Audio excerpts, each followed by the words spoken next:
Tu t'es déjà demandé comment on fabrique un ballon de football?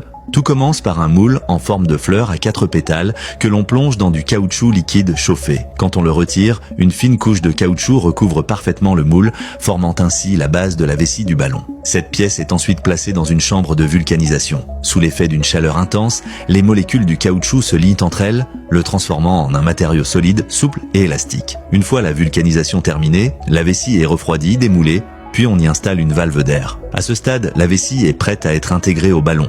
On la gonfle légèrement, puis on l'entoure de plusieurs couches de filaments en polyester ou en nylon très résistant. Cette étape permet de renforcer la structure et de mieux répartir les chocs lors de l'utilisation. Pendant ce temps, on prépare les panneaux extérieurs, 20 hexagones et 12 pentagones, dont les bords sont recouverts d'un adhésif thermofusible. Ils sont ensuite assemblés pour former 2 demi-sphères. Ces hémisphères, avec la vessie au centre, sont placés dans une presse chauffante à environ 250 à 300 degrés Celsius. Sous la pression et la chaleur, l'adhésif fond et colle solidement les panneaux, formant une coque extérieure parfaitement lisse. Et voilà, après quelques étapes précises et bien coordonnées, un ballon de football est prêt à rebondir sur les terrains.